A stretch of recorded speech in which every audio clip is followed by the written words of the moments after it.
Hello and welcome to 18 WJTS in.form. I'm Kaitlyn Neukam, and we've got some very special guests to talk about a very special event happening in our southern Indiana region. So without a further ado, I can't really do much more explaining besides just introducing the guests themselves. We have Charlene Sermersheim and Bramm. They're going to talk about the Southern Indiana Honor Flight and all that entails, and they are, of course, brought here by our friend Steve Lindauer with the SILD Marines, which we kept him off camera today for good reason, but we're super excited to have both of you here today and to talk about the honor flight that the Southern Indiana region kind of does. So, Charlene, I would love to talk with you a bit first to learn a bit about honor flight and what that is and what people need to know about it. The EVV Honor Flight of the Southern Indiana is based out of Evansville Airport, and it's part of a nationwide network to honor the veterans for their service. It's a one-day, all-expense-paid trip for a veteran to visit Washington, D.C., and to tour the memorials that honor their service and their sacrifice. It's real nice for them to get together with all the other veterans to go and everything. There's medical staff on board when they get on the plane, and also on each bus that they get onto when they get to D.C. The Thursday night before the flight, we have a meet and greet, which is a dinner, and there's a bunch of stuff that goes on there, but it's nice to see everybody that's going to be on this flight because a lot of people have no idea who the other people that are going are. And then when they get to Washington, D.C., we have 4 buses. We call them the red, white, and blue, and the gold bus. They really don't mean anything. It's just that's just a different color. Of course, a lot of them from Dubois County were on the gold bus, and we say it's because they're the golden ones. But we can say whatever we want there, you know. we were on the blue. But anyway, so when they get there, they go to the Lincoln Memorial, World War II Memorial, Korean War, Vietnam Wall, Iwo Jima, and the Tomb of the Unknown Soldier. Each veteran is accompanied by a volunteer guardian that will accompany them for the entire day. The guardians pay their own way, or sometimes someone will pay it for them, which is great. And when they get home from Washington, D.C., they're greeted with a great parade, which the public is invited to attend, and we encourage them to do that. It sounds just amazing. You guys have been doing these flights for quite a few years now and had a lot of participants, which we happen to have one very special here today with Bramm being here. So, I would love to hear about your experience with the honor flight and all of this stuff that's led you to be here. Well, one thing to start with that I was aiming for was the Vietnam Memorial. I had a good friend 6 days before our wedding. We got married June 7th of 69. I sang for his wedding on June the 1st of 69. He was in Vietnam. Came home, he was getting married.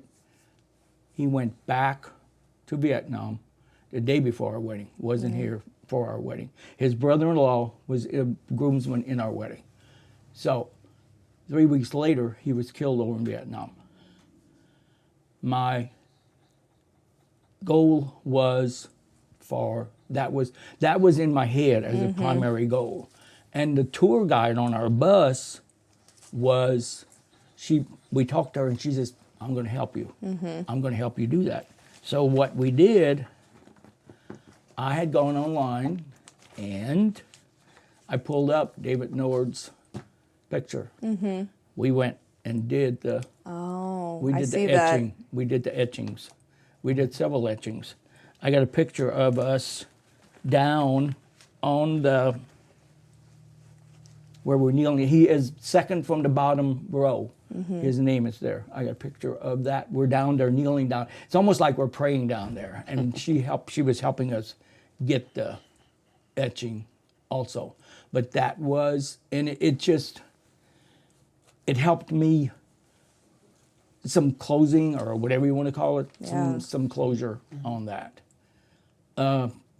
Another one was Tomb of the Unknown Soldier. I have a cousin that got killed, missing Bermuda Triangle, actually. His plane went down in September of '63, same year Kennedy got killed. He was an only child. His mom was my godmother. They lived in Louisville. And it was tough for them. It had to be tough for them. He was the only child, their only child. And they wouldn't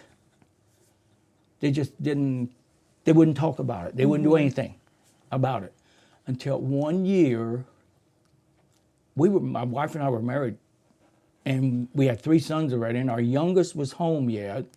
We went up to Louisville Memorial Day weekend. We were at my uncle's house, and Uncle Ott says, Butch, my nickname's Butch, and he said, how would you like to go out to the cemetery? How would you like to go out to Memorial Day services? And I go, okay, yes, we would like to do that. And our youngest son, Doug, was with us, and so we drove out there. You had to park, there was, probably thousands of people there remembering what it was. And so I parked, I dropped my wife and Ott and our son off, and I went and parked then, and then I walked back where they were, and after the service, he says, now, would you like to go see where Bobby's memorial stone is? And I said, I would love to do that. And we went and looked where the book was. His name's in the book there. It's a veterans portion. And that helped Uncle Ott release. And in that process, he gave me, this was Bobby's ring. Helen had given it to him. And he also gave me a pocket watch that my grandpa had given my uncle, and my uncle had given it to Bobby. And he said, how would you like to have it? I said, oh my gosh, yes. So when we went to the Unknown Soldier, that's one time when you have to be in a wheelchair. The rest of the time, I wasn't, Carson pushed the wheelchair and we walked. We walked. From beginning to end, and anywhere in between there, it was all, and there was volunteers everywhere. There was volunteers at the airport at Evansville. There was volunteers at the airport at Washington, D.C., on bus, on the plane, and everything was so compassionate. Everything was there for, it was just, it's hard to explain. It was, and I hate to use the word awesome, but it was. It was just, and these volunteers, they do so much, and they say, thank you for your service. And I come back and I say, you're welcome, but also thank you all for providing this. It is phenomenal. There is so much. And a couple of weeks ago, we had a welcome home breakfast, and they gave us this book. And there's a portion in here that shows deceased. And there's one from Huntingburg in here. I knew the man very well. He just passed away about a year ago. And we've had, from our flight, we've had a couple of them pass away.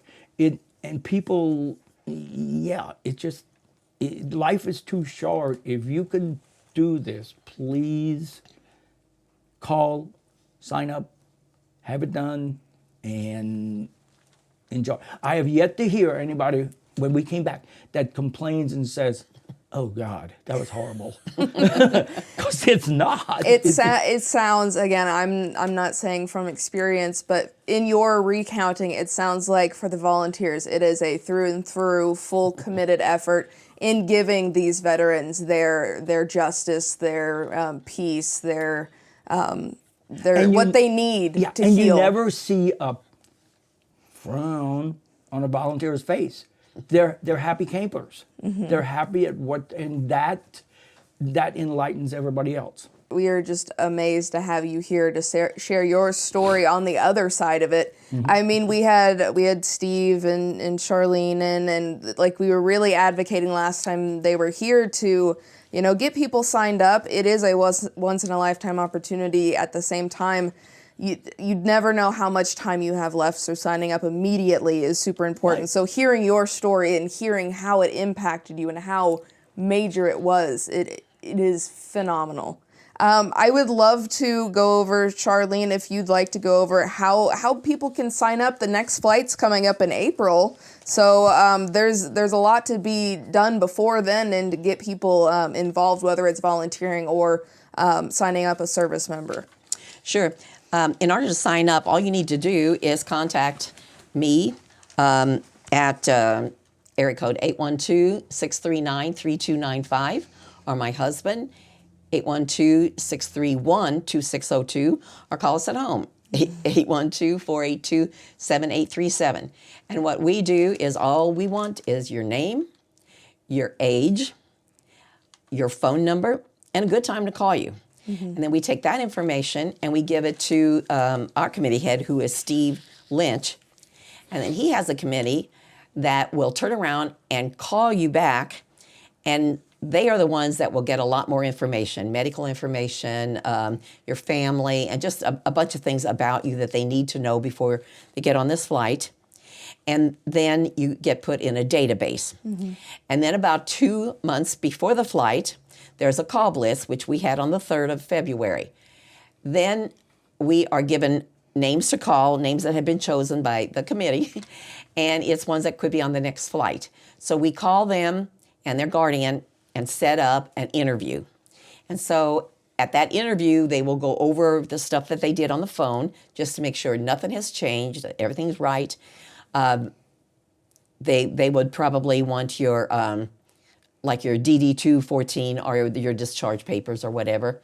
And they like your name, they want it the way it is on your license and everything. So once you get that part and you're called, then after that, you'll know whether you're in or not.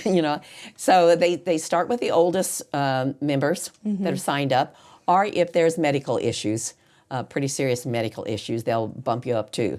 So that's kind of the main thing. But I do want to say one thing about closure for these guys, and one thing that we received. One of the girls that does a lot of the Facebook interviews and stuff as they're going through the trip.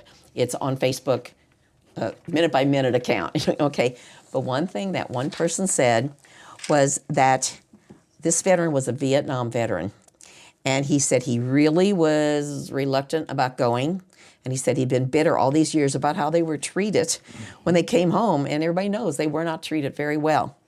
But he said about 85% of that bitterness was gone after spending the day with the honor flight. Wow. Yeah. So that's really pretty important and everything too. So it does help heal. Definitely. Definitely does. That is huge. I just healing one person is one thing, but healing these classes of flight veterans, that makes a big impact. Yes, it does. So we do also have your website if people want more information. So honorflightsi.org. Is that also a place where people can go and get contact information, or just seek out something maybe they're a little wary about giving information out to people at first? Right. There's a lot of information on that webpage. One thing with the honor flight, of course, they need a lot of donations because they have food for when the veterans come for the interviews and for the volunteers. Yes. And they also have a wish list, which is all these little things that go in these goodie bags that are given to the veterans as they're on the plane. So if they're ever hungry or whatever, they've got raisins, candy bars, you name it, it's on there. And then they also have some of the big donations come from Toyota, and a lot of the big companies, because they have the meal. Yes. Golden Corral, I think, does the whole meal. They always have at the meet and greet. Wow. They have the whole meal, which is great. And then also there's another thing, which is a wheelchair sponsorship. And anybody that you have that has passed away at any point in time, and I did this for my dad, it's a $100 sponsorship. And what you do is you send their name in. You can either have, it could be in memory of somebody or in honor of somebody. And they make a sign and they put it on the side of a wheelchair. And that sign stays on there for at least 2 trips. But it's really I know different times they've had somebody that they actually know that ended up with that wheelchair. But I just felt like for me, my dad passed away in 2013. So he never got to go in one of these, but he would have loved it. So he kind of was there just in his wheelchair. Yes. Yeah. There is a lot that goes, of course, behind the volunteers, behind the planning, behind that full day where you're taken care of all day long. So it is wonderful to be able to get an inside look from someone who's experienced it and felt that relief and just the amazing overall whole event. It is wonderful, and we encourage people to sign up, because if you maybe don't get on the honor flight this round, maybe your person will get on the next round, and you can be that guardian to someone who's super special to you and you want to give back to, or you could even guardian for someone you may not know and just sign up to be involved, and you get that sense of joy, I think, from them secondhand. Right. When we were at the meet and greet, at the table we were sitting at, the one individual going on, the serviceman, his guardian was just having surgery, just did or was going to have surgery. So he had to there was a different guardian that they have volunteer guardians, so I understand. And this person was going to be a volunteer guardian for that individual. So you can be a volunteer guardian too, you can be on the list. Okay. So, and that happened right when we were sitting there at the meet and greet meal. Yep. We also have some volunteers that have volunteered to be a guardian. They're from Jasper. We found out that if they get a guardian from Evansville, sometimes if they need a trip, they need to, have a way down to Evansville and everything. Because like when they get up on Saturday morning, and it's nice that there's somebody from Jasper that can be bringing you down there and then taking you back home. Yeah. I know we took one of the veterans on the first flight that we were involved with, which was 15, but we brought one of them home with us that night because we didn't really want this 90-year-old to drive. No. So you guys are able to be flexible and work with people. Yes. I think the really expressing the idea that this is to help everyone out. Right. Super important. So we'll make sure all of your contact information is in this video or in the details. So Honor Flight of Southern Indiana. You guys also have honorflightsi.org if anyone needs to check it out. Excuse me, Charlene and Del, it's been a pleasure to have both of you, and I really hope somebody acts out of this. It is. If we hit one person, we've done, yes. If That we is- get at least one. Yes, I couldn't say it better myself. So thank you so much for your service and everything you do for the Honor Flight, and we hope we bring you more people out of this this ask, because you guys do fantastic work. Thank you for having us. Thank you very much. Thank you Appreciate it. so much at home for watching. This has been your 18 WJTS in.form with the Honor Flight of Southern Indiana, and we are local people watching local people.